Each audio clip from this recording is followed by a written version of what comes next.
class. International Economic Organization. In this class, we shall be talking about International Economic Organization. We know about United Nations. It is also an organization that involves various countries that set rules and regulations for the world administrations.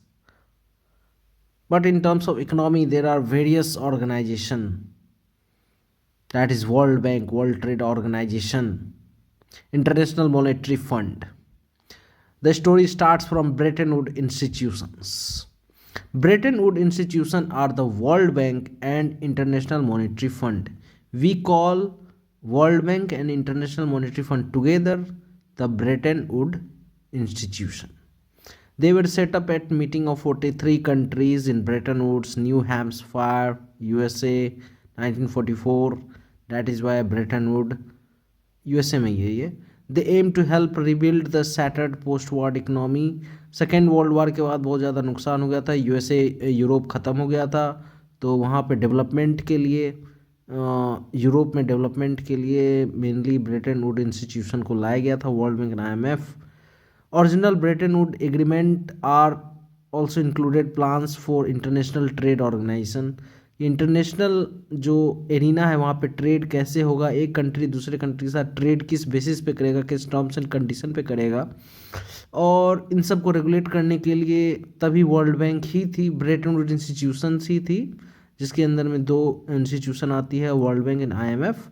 Then until the World Trade Organization that was created in 1990s, where India played very crucial role, all the developing countries played very crucial role for the formation of World Trade Organization, and World Trade Organization took over the international trade business between various countries. तो first we will talk about World Bank group. World Bank group में आता है, World Bank group is one of the largest source of funding and knowledge for developing countries. There are 5 institutions under World Bank. We call World Bank Group means there are 5. First is IBRD, International Bank for Reconstruction and Development. As the name states, reconstruction and development. Originally Bretton Woods institutions, that is World Bank and IMF together.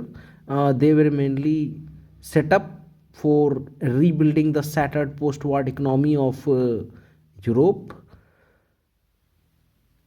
Then there are 5 institutions that reduce poverty, increase shared prosperity, promoting sustainable development. IBRD, IDA, International Development Association, then IFC, International Finance Corporation, then MEGA, Multilateral Investment Guarantee Agency, ICSID, International Center for Settlement of Investment and Dispute. So among World Bank Group, as it is a group of 5 institutions, and it is the world largest source of funding of money and funding in terms of knowledge also for developing countries. Then we will talk about first body, IBRD, International Bank for Reconstruction and Development. International Bank for Reconstruction and Development, IBRD, it's a global development cooperative.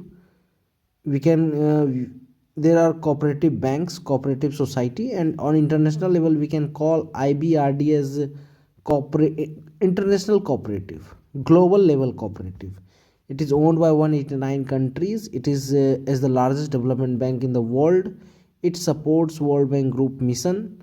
And what is the World Bank Group mission? To provide loans, guarantees, risk management products, advisory services to middle income country or low income country. What do we mean here by advisory services? By advisory services we mean, for example, in around 1991 India faced trade deficit, and India has very few foreign exchange to sustain for 15 days only. In terms of petroleum import, we did not have enough foreign exchange. So what World Bank used to do, they used to advise that you open your economy, increase competition in the market, allow more company, more FDI, more investment, more job growth, etc. So risk management products, provide loans. Then loan was provided in 1990s. Gold, we kept our gold as collateral, gold reserves as collateral in London. So it was created in 1944, International Bank for Reconstruction Development, to help Europe rebuild after World War II. And it aim is तो IBRD का aim है ये global development cooperative की तरह, global level cooperative की तरह काम करता है, और इसका उद्देश्य है to reduce poverty, build share prosperity. Next body is international development association. International Development Association is the part of World Bank that is one of the largest source of assistance for the world's 74 poorest countries. IDA भी पैसे देती है, money देती है, provide money on concessional terms, concession basis पे देती है. तो IDA credits have a zero very low interest, बहुत कम इंटरेस्ट पे देती है. IDA complements World Bank original lending arm IBRD. जहाँ IBRD काम नहीं कर पाता है, जहाँ उसको वो मदद करती है, कॉम्प्लीमेंट करती है. IDA also provides grant to countries at risk of डेब्ट डिस्ट्रेस. तो many countries which are at a डेब्ट distress, for example this Pakistan और सोमालिया और Burkina Faso, these countries, the poor country, they are given grants to open up their economy, to increase the money supply, to develop their business. And when the business sprouts up, you give them interest, they also earn, you also earn, they are happy, you are also happy. Heavily indebted poor countries initiative, multilateral debt relief initiative, these are the initiative that is taken up by International Development Agency. We do not need to go into very much detail, just a slight overview is enough. IFC, International Finance Corporation, is the largest global development institution. It focuses on private sector. We are talking about International Finance Corporation. IFC is a member of World Bank Group, advances economic development and improves the lives of people, increases the growth on the private sector. International Finance Corporation aims to improve the life of people by encouraging the growth of private sector. It focuses to grow private sector. IFC, International Finance Corporation, was founded in 1956, and it had a bold idea at that time when there was a struggle, a clash between capitalism and socialism. At that time, International Finance Corporation came up with the idea that private sector has the potential to transform developing countries, and most of the developing countries at that time, they had just got itself free from capitalist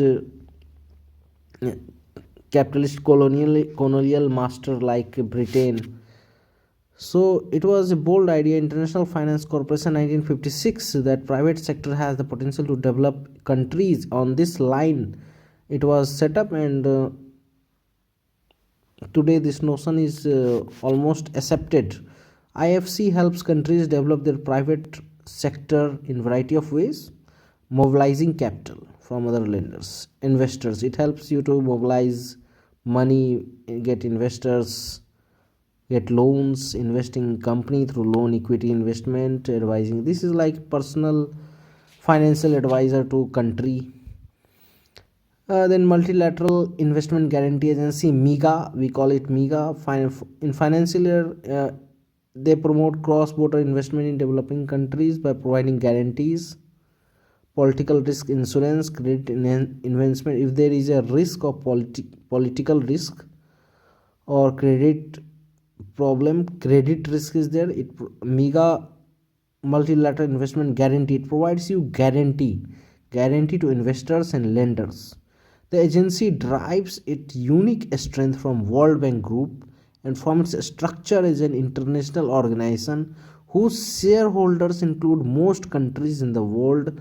Most of the countries in the world are the shareholders of multilateral investment guarantee agency. It focuses on three areas. First, in more innovation and new product. Innovation and new product. MEGA will increase its innovation and new product application while paying due attention to the additional risk. Then close collaboration with other World Bank Group members, deeper partnership with other. So mainly multilateral investment, it will provide you guarantee and guarantee mainly to अब guarantee किसको देना पड़ेगा, जहाँ पे political खतरा है, जहाँ पे तख्तापलट हो सकती है, जैसे पाकिस्तान, बांग्लादेश, अफ्रीका के बहुत सारे कंट्रीज़, तो वहाँ पे world bank comes in front, मीगा comes in front end it will give guarantee credit investment. ठीक है, तो इनोवेशन न्यू प्रोडक्ट पे काम करता है, यही सब हो गया.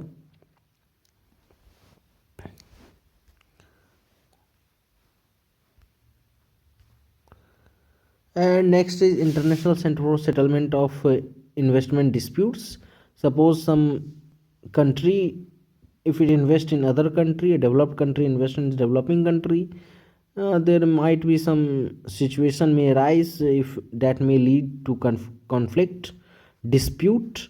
Then ICSID comes into picture, International Center for Settlement of Investment and Dispute. It is world leading institution devoted to international investment dispute settlement. International investment dispute settlement.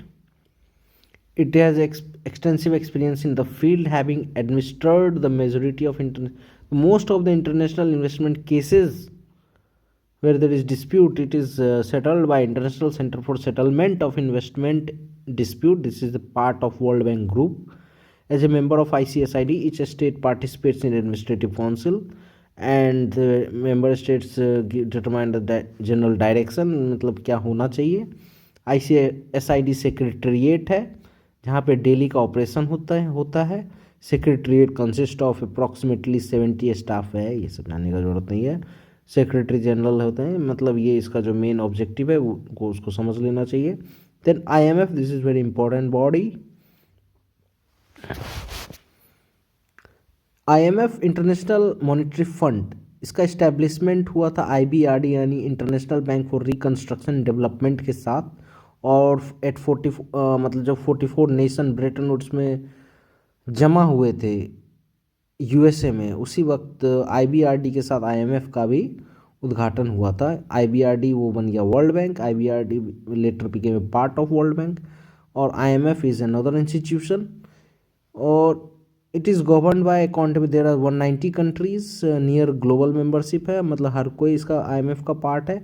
IMF का जो मेन पर्पस है to ensure stability in international monetary system.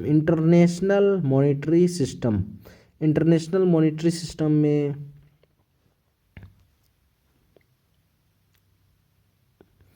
IMF का बहुत important role देखा जाता है. System of exchange rates, international payments that enable country to transaction, मतलब जो दो कंट्री अगर आपस में ट्रेड कर रही है तो दोनों में एक्सचेंज होगा ना कुछ, there will be currency exchange. किस पेमेंट बेसिस पे होगा, देयर इज़ अ डॉलर.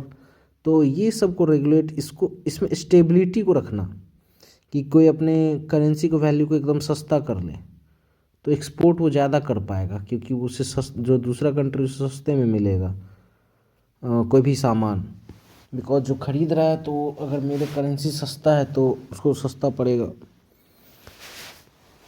तो इसमें स्टेबिलिटी रहना चाहिए. तो स्टेबिलिटी पे काम करती है ट्रेड में, खास करके system of exchange rate, international payments that enable countries to transaction with each other. The fund mandate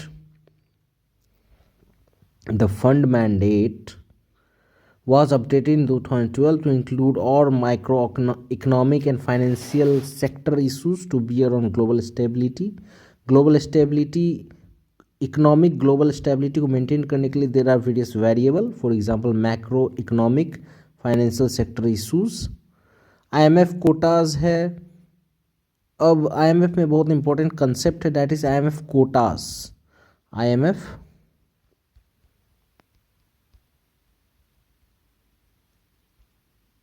quotas. अब कोटा मतलब ये हो गया कि it is the primary source of IMF funds determine voting behaviour. अब मेरा, अब कोटा मतलब एक तरह शेयर, मेरा जितना कोटा है उतना मेरे पास वोटिंग पावर होगा। तो quotas are suppose to be reviewed every 5 years पे रिव्यू होता है। And quotas are distributed according to 4-prong formula. Four prong formula के बेसिस पे इस कोटा को डिस्ट्रीब्यूट किया गया है। अब यहाँ पे 4-prong फॉर्मूला मतलब 4 फैक्टर है जिसको देखा जाता है, हम किसको कितना कोटा देंगे, इसके लिए 4 फैक्टर देखा जाता है। और वो है जीडीपी, इकोनॉमिक ओपननेस मतलब कितना ज़्यादा इसका इकोनॉमी खुली हुई है, कितना ये ट्रेड मतलब कुछ हम एक्सपोर्ट करते हैं, कुछ इंपोर्ट करते हैं, तो हम कितना ओपन है, कितना मतलब कंजर्वेटिव नहीं होना चाहिए, वो देखता है कि कितना खुला हुआ है। जैसे हम फॉर एग्जांपल इंडिया में अभी भी हम लोग मिल्क सेक्टर में, डेयरी सेक्टर में इन्वेस्टमेंट नहीं करने दे रहे हैं फॉरेनर्स को। Foreign Asian wants to invest, Australia wants to invest, New Zealand wants to invest, but no, why? Because to protect our farmers, dairy farmers. ठीक है, तो इकोनॉमिक ओपननेस कितना, इकोनॉमिक वेरिएबिलिटी कितना है, इंटरनेशनल रिजर्व कितना है, इन सब बेसिस पे कोटा को डिटरमाइन किया जाता है। यानी चार चार चार पॉइंट है, कंट्री का GDP, economy openness, economic variability, international reserves. तो इंडिया का कोटा है 2.76%, चाइना का कोटा है 6.4%, यूएसए का कोटा 17.46%।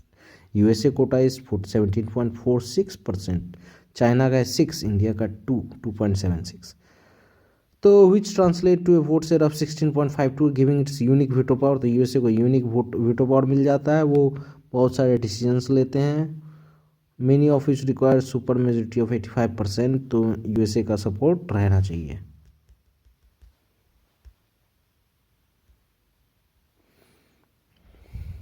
ठीक है, तो इंडिया का जो कोटा है वो है 2.76%, चाइना का है 6.4 और यूएसए का है 17.46%। तो यानी मेजोरिटी है, अराउंड 16% वोट शेयर है। तो कोई भी अगर unique decision, unique voting power है, तो कोई भी क्रूशियल डिसीजन लेता है जहाँ पे 85% मेजोरिटी का डिमांड होता है, तो यूएसए का सपोर्ट होना बहुत इम्पोर्टेंट है। अब कुछ फैक्ट्स के बारे में हम लोग बात करेंगे। 1944 में आईएमएफ का इस्टेब्लिशमेंट हुआ था। $1 trillion total amount the IMF is able to lend to its member countries. 190 member है, 24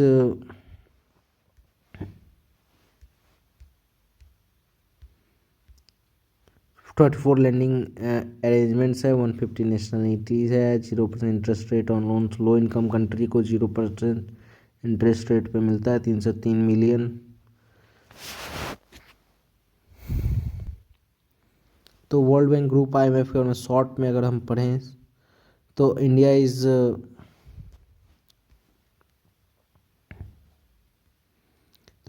इज़ मेंबर ऑफ 4 ऑफ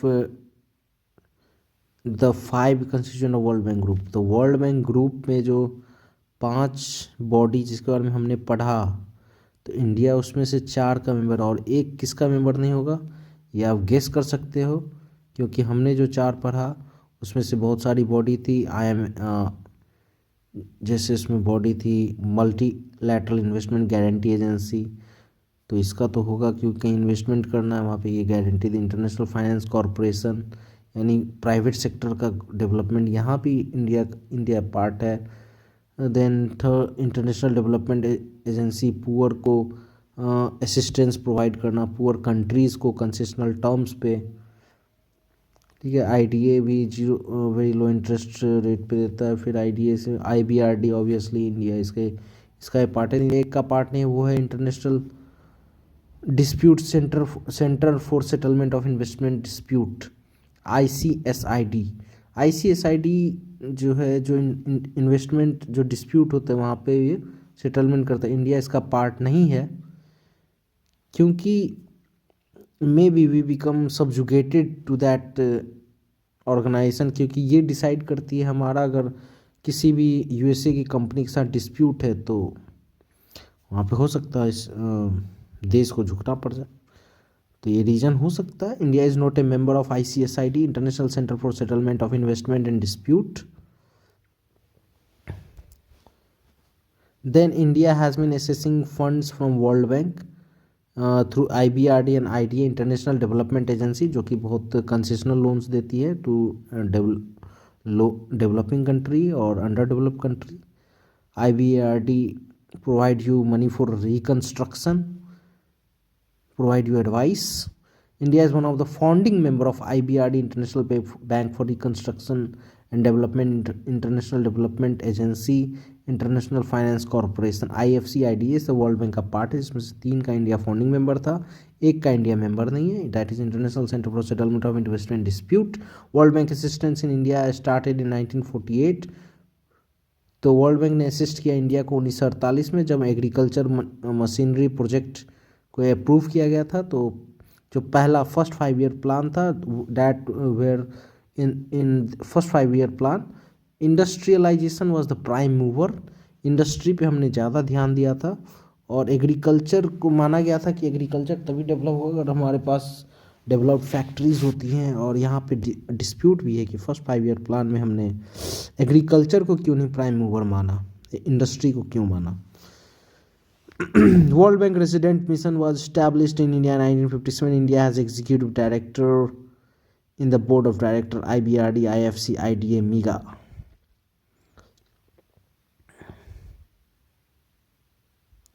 और इंडिया किसका पार्ट नहीं है? ICSID का पार्ट नहीं है।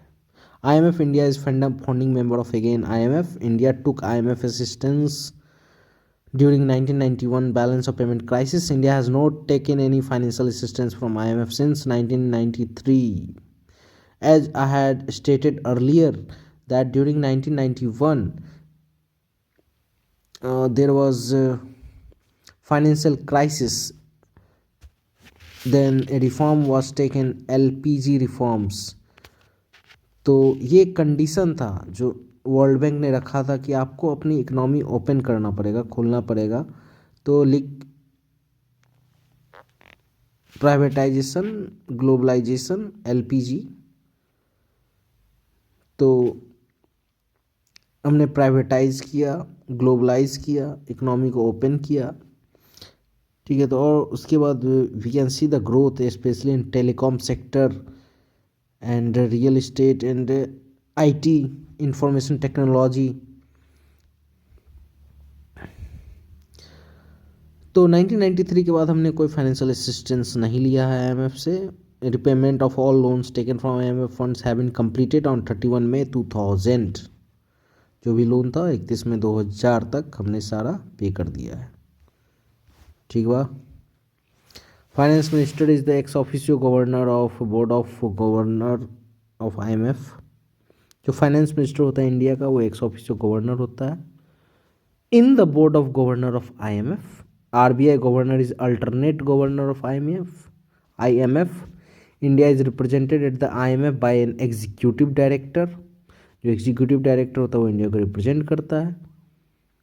और India has time to time expressed its disappointment over the lack of support to increase the quota structure of IMF, क्योंकि अब इंडिया वो इंडिया नहीं रहा।